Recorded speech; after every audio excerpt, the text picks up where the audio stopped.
The purpose of this podcast is to educate and inform. It does not provide legal advice. It does not create an attorney-client relationship. While the host is not a lawyer, the content is overseen by licensed counsel. If you need help with a legal matter, you should always consult with a qualified attorney. Welcome back to Know Your Regulator, the podcast that inspires you to engage. I am your host, Simone Murphy, and today we're diving into something that blends regulation, innovation, and heart. We're joined by Major Erik Johnson, a retired Army occupational therapist. Whether it's through his work with adaptive technology or advocacy, Erik's commitment to making therapy more accessible and inclusive has had a real lasting impact on the field. Erik, welcome to the show. Thank you so much. I'm so excited to be here and can't wait to get chatting about all things gaming and all that stuff. So thank you. Yeah.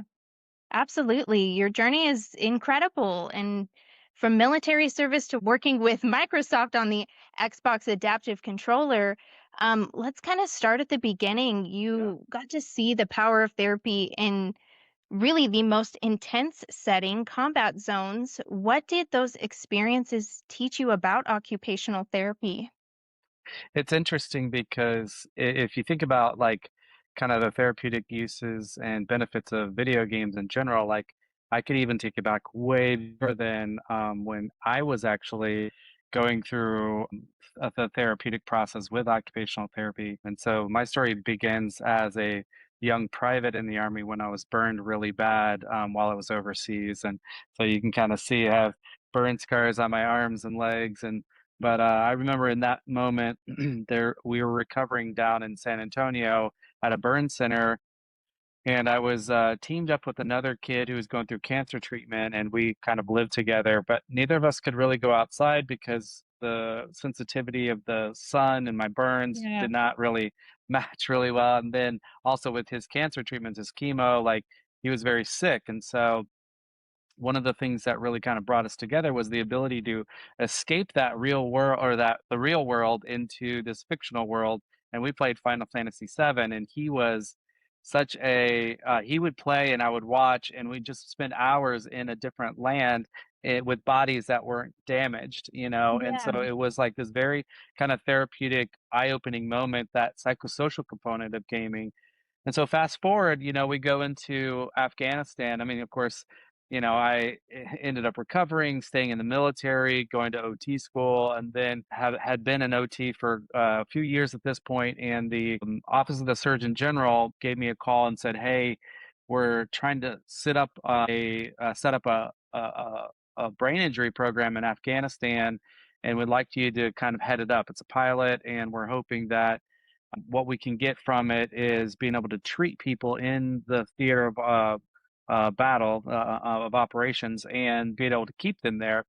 And so when I got there, I remember I was in like like literally, I probably had a 5 by 5 foot space maybe, and and I started doing some treatment out of that little closet. And that expanded a bit to a tent. I got a full tent, and they said you could put whatever you want in here.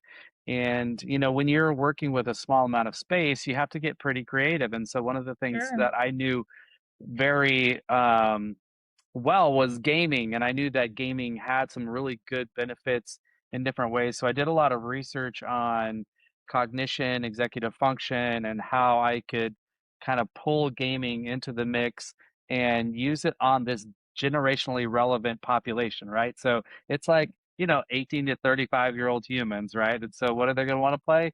Video games, right? And what a great way to do it in a space that I'm trying to see some recovery but also keep them engaged. And so that's where it really kind of started kind of taking off. And that therapeutic component was huge because there was buy-in every time that I did it. They're like, "Oh yeah, you want me to play DJ Hero or get on the balance board Right. and work on my balance and weight shift, or do you want me to work on my vertigo, or maybe my thinking is a little slow? You know, I can work on stimulating that cognition." So that's kind of where it was. It was pretty cool, and I thought it was really innovative at the time. I didn't see a lot of people doing that, so, you know, it was pretty cool. You know, I thought it was Yeah. something fun, you know, obviously No, fun.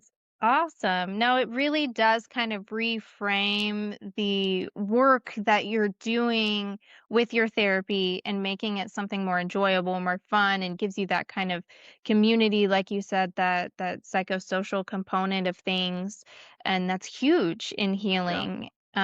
What's the kind of impact that you've seen through this? It's kind of I get two different approaches from it. Like half of the people will be like, "Oh, it's silly. It's just video games," and the other half is, "Oh my gosh, what a smart idea!" Yeah. Because as we as we get older, our world is growing older, younger, if you will. Like, so our 50-year-olds are kind of 30-year-olds, and our, you know, Hmm. 30-year-olds are like 20-year-olds, and, our 70-year-olds are like 50-year-olds. And so if you think about kind of where our world is going just in general, technology is inevitable, right? So we are moving forward, and we are moving forward quickly in a space that says, like, when I am now in a hospital or in a nursing home or a skilled nursing facility, as a 70, 80-year-old, I'm going to want some form of technology in my hands, whether that be for leisure or for connection or for therapy, And so the writing's on the wall, and if people aren't really adopting it, like they're going to be behind, the curve when it all comes. Right now, if you go to a skilled nursing facility, typically you'll see older adults who want to read the newspaper, do some gardening, and those are like Hmm. those activities that are true to them.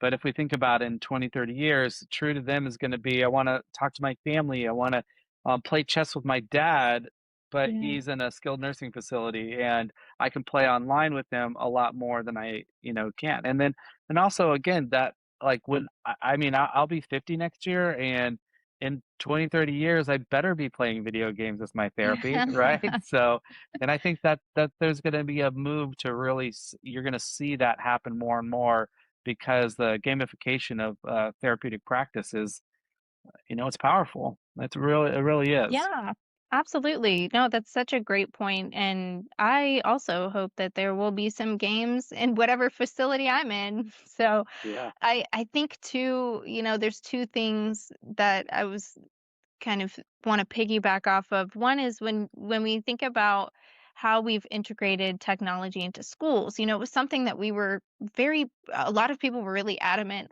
we don't want to do that, but look at where we're yeah, at now. We've got Chromebooks. I mean, that's like you said, just where the future is going, and if you're not on board, you'll be left behind.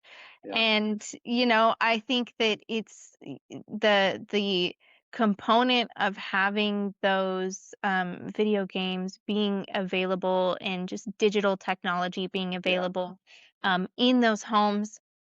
I mean, I think there's a grandma gamer, I think yeah, is, yeah, and they talk about all the time just how the cognitive, um, the positive cognitive, I can't find the word that I'm yeah. saying. Effects of gaming. Yeah, Yeah, exactly. That it keeps you sharper, yeah, And so I would hope that we've got tools that are keeping us sharper as we continue to move yeah, forward, especially with technology. yeah, Um, so you were part of the team that was behind the Xbox Adaptive yeah. Controller. Can you talk to us about how you got involved with that project? Yeah, it's interesting because it's one of those things where your intentional actions have unintentional benefits. And in this space, so I come back from Afghanistan, and I am, am named the chief of occupational therapy at the Amputee Center at Walter Reed up in DC. It's like the biggest Yeah. body of amputees probably in the world, especially at the time of war that we were in. I think we had 200 amputees, all from blast injuries and Yeah. everything. And so when we came back, so like one of the part of the process for occupational therapy is you do an initial evaluation and then interventions, and all this stuff. But part of your evaluation is an occupational profile. So we're trying to get a very good idea of the human who the human is that we're working with. And so I always ask them, like, so tell me about some of the things that you feel like you've lost and you want to make sure that we work on during therapy while you're here. And the top two answers were always like, I want to be able to play video games and I want to have sex. So, like fair enough for both of those, right? And great. The cool thing is OT is really designed to be able to do both of those. But in this um, particular situation, the the gaming stuff was always kind of coming up, and so I started to do a lot of adaptive gaming kind of on like by myself, and it was just like making splints so they could hold a controller, a Mhm. traditional so like your traditional controller looks like this, right? So you have, two hands, buttons, joysticks, and so to be able to hold a controller like that, you obviously have to have two hands. If I'm missing a hand, all of a sudden it gets a lot more tricky because I'm trying to push all these buttons with one hand, and even more challenging is even if I could do it, I have to hold it somehow. So I would Right. start making splints for the residual limb that would just hold the controller while you can do all the other motions, right? So that was like kind of that first step. And then I started researching a lot of different types of controllers in general. If you're familiar with Dance Dance Revolution, it's a bunch of buttons on the ground and they're Mhm. just buttons. And so you could really just use those buttons as just big buttons. So if I lost a hand, maybe I can use one of those buttons as a foot, Yeah. and so I started looking at all these different adaptive type of ways to be able to play. And at one point in time, an engineer came in and he started talking about, "Well, what are you guys doing over there?" I was like, "Yeah, I'm, trying to get this guy to be able to play." And he's like, "Well, why don't you just take this, this button and then you can just put, like these buttons over on this side and then, put this over here and just." And I was like, like I'm not an engineer, I can't do that stuff. Right. And so he and I teamed up to start doing some of this stuff. And so what he would do is he would actually like rip apart one of these controllers. He would solder like buttons that would come out, big buttons. And so then you'd be able to like hit buttons around that were linked directly to the boards of the controller. And so we started making these little adaptive devices. We'd make these big rigs and we'd put the buttons kind of connected to the controller out and sip and puff controls, all kinds of different things. So we created our nonprofit, which is Warfighter Engaged, and we basically were like, let's do something where we can do this service for free for service members, veterans, and families, and and then we would get donations money to be able to contribute to that, right? And so at one point in time Microsoft gave us, like, they saw what we were doing. Xbox was like, hey, we love what you guys are doing, would you mind coming to Redmond, Washington, which is right outside of Seattle, to Xbox headquarters and talk to some of our developers. And so we got connected with the team out there and started talking about possible options where, hey, what if we did this kind of adaptive controller, like a hub where we can put all these buttons in, And so instead of having to, reinvent the wheel and solder things together, we can just plug things in and it'll just work. Mhm. And so there was this hackathon. They came up with this concept, and it was the first time any hackathon had produced a winner that was hardware, and this was the hardware. And so that was the beginning of the journey for the Xbox Adaptive Controller. And of course, if you look at it, it's this is it, right? So we take the traditional controller that is, this one, and we make it into that. And so, so the big key component was like we have to have all the switches that are on a controller be able to plug into a controller. And so what you see back here is 19 different inputs, and then you have some on the sides for joysticks, and they can be completely customizable, adaptable, and you get this beautiful kind of system where you can plug and play in game as it's happening. And so that's kind of how it started. That's it was crazy because when we got the call, they were like, "Hey, would you come out to Microsoft and Xbox?" We're like, "Yes." 100%. No So questions asked. I'm no there. questions asked. Yeah. Yeah, it was so cool. It was such a neat thing.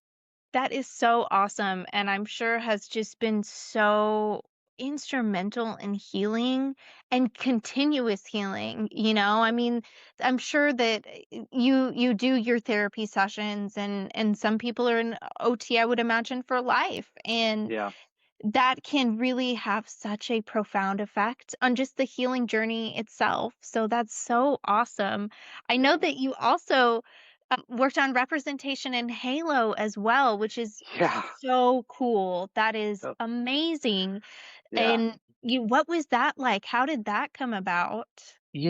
It's again, I didn't ask to go to Microsoft. I was doing the Right. right thing for humans and um had an opportunity. And Halo was similar. I had been working with Xbox a little bit, and of course, 343 is under the Microsoft family, and 343 is the company that makes Halo. And so they were like, "Hey, we got your name from so and so who knows you're a military OT, and we would love to like have a conversation with you about." Our next game because we are going to include amputees and we want to make sure we do it right. Because if we don't do it right, then we're going to be heavily criticized and it's going to be Right. all these things could potentially happen. Like, and they ask interesting questions like, if you have 100 amputees running at you at the same time, is it going to be weird? Like they would ask me all these different things, but one of the biggest things that I contributed was to to to label them correctly. Yeah. They're like, we want to make sure that we're very intentional with how we call amputees, and we want to see like what type of amputation they have. So when I first got to them, they were like, okay, this is a upper like above elbow amputee was at the shoulder, blow up elbow amputee was at the elbow, and same thing with the legs. And I was like, okay, well, first of all, let's call it the right thing. So if you're going to do a below elbow amputation, let's say call it transradial amputation because that's what it's called. And if we Mhm. do above elbow, it's called a transhumeral amputation. And if you do a shoulder, it's a shoulder disarticulation. So now if you go into the game, that's how they're called. They call them Yeah. the right thing. They made sure that they're representing them the proper way. And so they have like wrist disarticulation. They have for the arms. They have the legs, and so you can go do transfemoral, trans tibial, like all those things are correctly identified in the game. And before it was launched, um, the Halo team, the researcher that I was working with, she was sharing some of these things to the world, and Mm. she came up with she showed the layout of how you can customize your player to be that type of amputee. And she tagged me on it, was like, "This is your work, Eric." And I was like, "Oh my gosh, like That's so Halo cool. team recognized me." Like it was so cool. And what a gift to be able to have that. And you got to represent such a community that was so dear to you. So it was Yeah. super cool. That's awesome. Not only did you get to represent that community, you educated those, Yeah.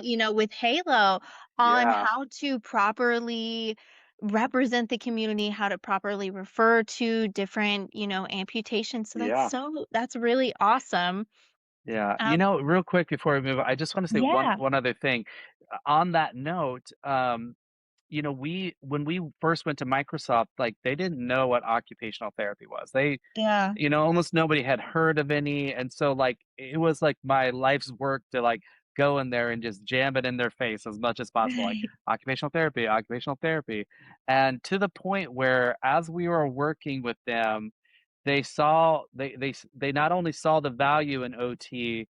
Coming out of it, they hired one of my students to work for Microsoft as an occupational that's therapist, awesome. and to this day, been working for them, I think since like 2017, 2016, Wow. something like that. And so So, and she's now one of their senior accessibility specialists and everything, and she's still on our team at Warfighter. And Nice. so it's so cool that they would see, like, not only do we see the importance of OT, we want to bring one on. And Yeah, what a yeah, what a perfect situation, you know. So totally. sorry, Yeah, go no, ahead. that's great though, for them to take it for them to listen and Yeah, take action and then continue to implement that into their business is yeah, fantastic. That's agreed. awesome. Yeah, So, I want to get back to licensed professionals here in Texas. yeah. What are some of the regulatory considerations that occupational therapists should keep in mind when they're considering integrating these non-traditional tools like gaming into therapy? Yeah. So so this is tricky. So, you know, if we think about regulation, a lot of times we go to documentation because documentation is going to fuel reimbursement. It's going to fuel, you know, like all the things that potentially could go wrong, right? And so again, when I spoke earlier about if for some reason I talked about gaming, I'll either get one of two responses. One, that's really cool, and what a invaluable tool. The other one is this is garbage. It's a toy. You can't even like. How do you say video games is therapy, right? So this is how I put it in perspective in general. First of all, whenever I do documentation, again, this is where I'm going to go is documentation because it's so important. Whenever I look at documentation, I'm never documenting, I'm never getting reimbursed for the task. I'm getting reimbursed for the therapy that's happening, right? So, tons of us will value certain different occupations in different ways. Like, for example, the OT community, we so highly regard gardening, like, we think gardening is like the king or the queen of occupations. It is the best way to do therapy. Nobody's ever going to question it because it is gardening, you know. Yeah. But if we look at statistics, and actually, and I don't have them in front of me, but statistically, there are almost twice as many gamers in America than there are gardeners, and so is arguably way more important to the population, more of the population than gardening is. And so why do we devalue that? So if I were to look like if I'm using gaming in a clinical setting, the most important things is I'm not going to be writing any goals that revolve around gaming. You know, it's not going to say like patient will increase his score in Halo from Yeah, like right. it's not going to be like that, right? So unless that's their job, maybe if it's a job that they have to compete, that's different. But what I am gonna do is I'm gonna look at the things that I'm working on. So if I have a patient that comes in that is, we're working on potentially standing tolerance, um, energy conservation, maybe we're working on balance, all these different things, I can definitely look at opportunities to use gaming. So, for example, I'll give you one example that we had. So, one of my patients at one point had gotten in a car accident or something like motorcycle accident or something. He had kind of shattered the left side of his body and big guy, but probably in his 50s, loved video games. And as we were working on therapies, we were really trying to get him to stand more and to have more activity tolerance. And so we put him up at a high table, um, and just had him engage in something, some kind of activity, basically. And this one particular one was like building a puzzle, right? We were trying to distract him by building the puzzle. He would stay up, and he would be kind of motivated to kind of engage with his activity, right? So he stood up for about a minute and a half, right? And he was like, "Oh my gosh, I can't stand up anymore. My leg hurts too much. Like it's too much." Blah, blah, blah. The Mhm. next day, and so we started talking about it, and I was like, "You know what? I'm gonna try something else. We're gonna stand him using we're gonna play video games, and what I'm gonna do is I'm gonna take the adaptive controller, and I'm not gonna use it for accessibility. I'm gonna use it for therapy. So just like I can make buttons go out for people with accessibility, I can bring buttons out and make them further away from somebody. So if I want to like have him extend his arm or work on balance, moving left and right, I can put these buttons out here, right? And so I made this whole thing where his joystick was over here, there's buttons over here, and he would have to kind of weight shift to get to the other ones. And the next day, he went from going a minute and a half from working on a puzzle to 17 minutes Oh my just playing gosh. video game. And I mean, Wow. it's as simple as, being intentional with the human that you're working with, right? It's not the answer for every single patient. Right. It isn't. But here's the thing. So now how do I document that? Do I say patient played video games today for 17 minutes? No.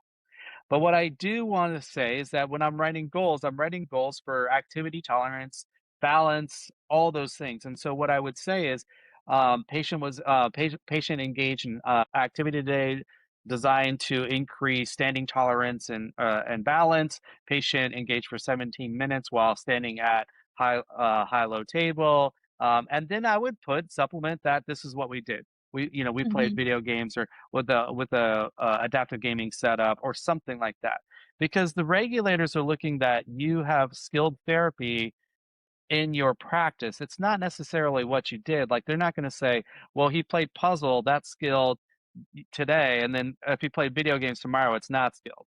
They want to see, what are you working on? I'm working on standing tolerance. I'm working on, balance. I'm working on all these things. Crossing midline. I work with stroke patients with stuff like this as well.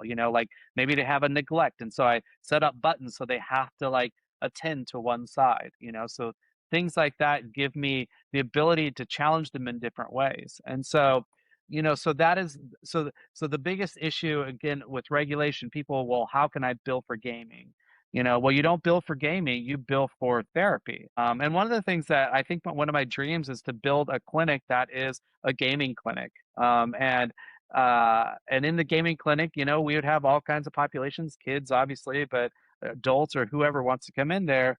And people would say, "Look, how do you get reimbursed?" It's like, well, I'm not reimbursing for playing, Xbox. I'm being reimbursed Right. for skilled therapies. So that's, Yeah. I think, regulation wise, like that's the biggest kind of thing to consider is like, how am I documenting for gaming? Does that make Yeah. How sense? are you showing the therapeutic benefits of everything going on? Yeah. And backing it up. No, that's crucial. Like you said, Yeah. and documentation is just that's your records. That's definitely a stickler for regulators for sure. And I think, Yeah. like you said, it also demonstrates the effectiveness of the type of therapy that you're using. And again, so cool that you can kind of break these things down or just take a different look, engineer a different way Yeah. to make therapy fun, make it engaging, and Yeah. make it really beneficial. I mean, not 3 minutes. You said one, like a Like minute, it was a 30 minute and a half. seconds. Yeah. Yeah, it's just 17 minutes. That's wild. And Yeah. I mean, there's your proof in the pudding right Yeah. there. So, Yeah. Well, um, and I do think like as we go forward and as we start getting, more and more kind of research and evidence behind it, it'll look a lot more duh type thing. Like, oh, of yeah, course, right. because that's what happens. You put something out there, you do research, and then you provide the evidence to support it. Yeah. Well, for other OTs that are listening, how can they lead change responsibly? Any advice that you would have for them? Yeah, absolutely. Here's the thing in general. So you have, again, we've talked about technology is moving forward, right? And gaming isn't necessarily the only, means of therapeutic technology. There is so much other stuff out there. And so what I would say is that, we as a profession love our roots. We love the traditional kind of OT spaces that were born in and now 100 years later still thrive in. But if we are not staying generationally relevant and we're not kind of moving forward with what the current trends in occupations are, then we're going to be again left in the past. And that's something that we've always fought for our identity, and we need to continue to fight for what that looks like moving forward. And if occupation is our foundation, what is the current occupations of this world? What is the current occupations of humans? I mean, you and I are on a podcast right now using technology in a way that we couldn't have done 20 years ago. Right. This would not have happened like this. And so we have to kind of understand like we harness it or we let it pass us by. And so for all those OTs, I really, really encourage you to look at small ways, simple things that you can incorporate in practice, even using a cell phone to like guide therapeutic intervention at home. Like you can, for lack of a better term, prescribe or do a treatment plan for them to go home and work on cognitive type situations on their phones, set up schedules, all those things happen, in a digital space that you can really help facilitate a forward movement for your clients. Yeah, very well said. It's awesome. Well, thank you, Eric, so much for joining me today. Your story is incredible. I'm Thank you. very grateful for your time. For our listeners, if this sparked ideas, questions, or even career shifts, that's the kind of inspiration that we're here for. To learn more about Eric's work, check out the links in the episode description below. Be sure to follow, like, subscribe to Know Your Regulator so you can stay up to date with your professional industry. And until next time, stay inspired and continue engaging with your regulatory agency. Know Your Regulator, the podcast that inspires you to engage.